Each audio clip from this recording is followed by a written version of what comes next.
Yun mga Call Goods, katatapos lang ng trabaho. All goods. Uwian na naman. Ganyan lang talagang trabaho natin.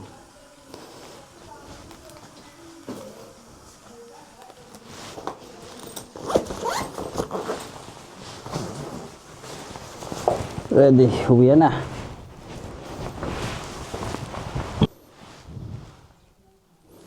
For 13 na. 4:13 na mga Call Goods.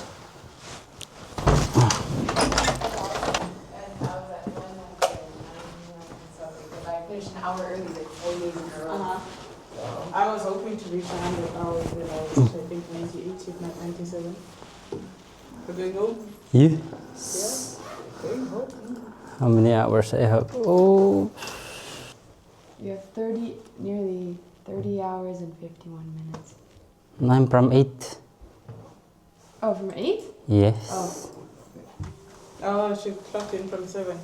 I mean, why not? Ah, 1 hour is right. Nepotism, just put in the extra hour. How? 29. Not bad. Yeah. Bye, Max. 9 hours already. Huh? 29. I wish I was you. Oh, I've already clocked in what? 20 hours, 21 that side. And then here it's how many hours? Mm. There, 12 hours. 12 hours, that's 32 hours. Yeah. Plus an additional 7, no, Yeah. an additional 6 from DDH. So about almost 40 hours actually. That's it. This month are good. Then if we reach 50, then I can relax. But it's almost mid-month. See you guys. Bye. Bye. Thank you guys for today. Have a good day. You too, bye. Take care, yeah? Bye. Bye, Max. Bye, Renard. Enjoy your DDH. Take care, yeah? I'll see you. See you. You're not going here? Not today. I'm tired. Bye. See you then. Bye. Hindi pumunta yung amo ko ah. Mukhang may ibang lakad yung amo ko ah. 4:18 mga Call Goods. Pero napakadilim na no. Parang akala mo mag-aalas 7 na. Akala mo mag-aalas 6 na. Pero 4:18 pa lang. Lalo na pag nag-snow na to. Naku po. Sahan mo yan, 2:45, madilim na. Papasok ka ng gabi, uuwi ka ng gabi, uuwi ka ng gabi, papasok ka ng gabi. Call Goods. Yan lang ang buhay dito sa Europe. Paulit-ulit lang.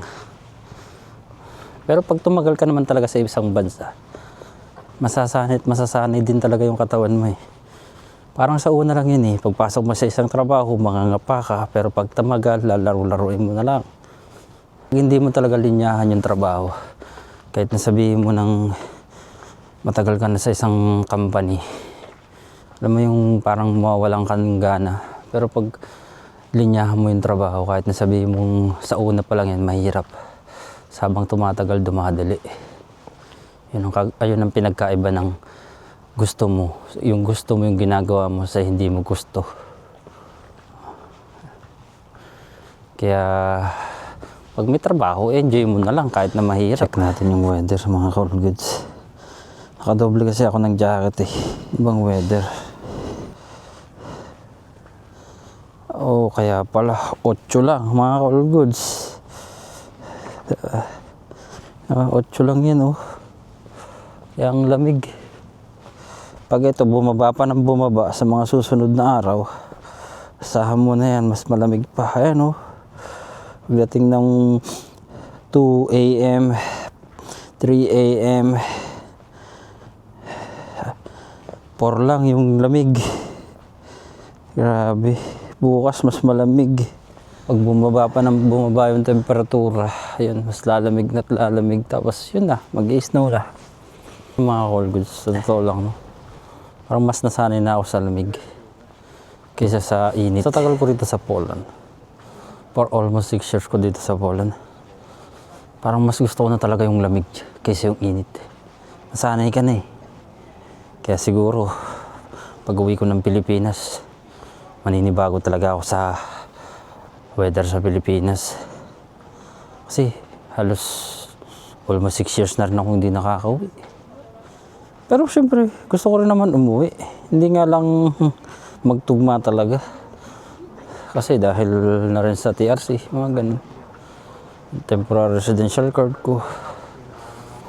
Tapos may binabayaran pa tayo. Kahit nasabihin mo nang matagal na tayo rito sa Poland, syempre may mga hinuhulog-hulugan pa rin naman tayo. Lakas ng hangin. Sakit sa kamay, mga Call Goods. Nagdadry na yung kamay ko eh. Ayan. Pero kailangan mong i-adapt yung weather kasi talaga kung nasang bansa ka eh. Tulad nung nasa Saudi ako, mainit. In-adapt ko na rin yung weather. Saan ba ako dadaan? Pababa na to? Pababa. Pababa na to. Dito na lang ako. Pero dito na lang tayo mga Call Goods para makita niyo yung mga tao. Kahit nasabihin mo ng winter season na. Tignan niyo naman mga Call Goods. Mga balot na balot sila, di ba?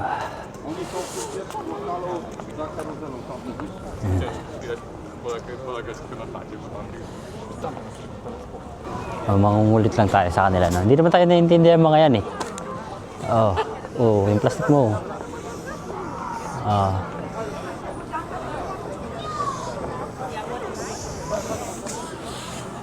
Ayos. Yan, mura lang yan dito, mga Call Goods. 10 zloty.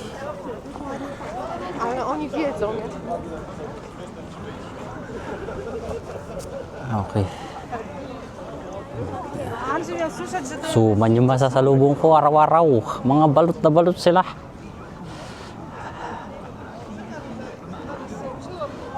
Pag nakita mo yung simpre na yan. Saan ka kakain? Doon, sa simpre. Kebab. Sushi. Ito yung gusto kong kainan, yung sushi na yan. Pero hindi ko pa nakakainan kasi wala pang budget. Sahib kebab yan. Ayan, Turkish kebab yan, mga Call Goods. Marami rin kumakain dyan. Next time, explore natin yung pagkain dyan. Mag-food vlog kaya ako minsan, no? Mga Call Goods. Sa tingin nyo, comment down below. Nangungulit lang ako, mga Call Goods, habang naglalakad. Hindi ko kasi hawak yung ano ko eh, extension rod ko. Ayaw kong hawakan. Gusto ko isabit na lang yung yung ginagamit kong pang-vlog. Para wala akong hawak-hawak.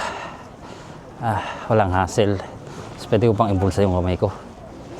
Yun lang naman yun mga Call Goods. Pakadilim na, no?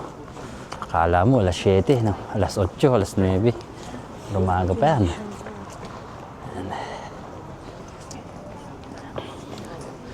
Ito kasi mga Call Goods, no?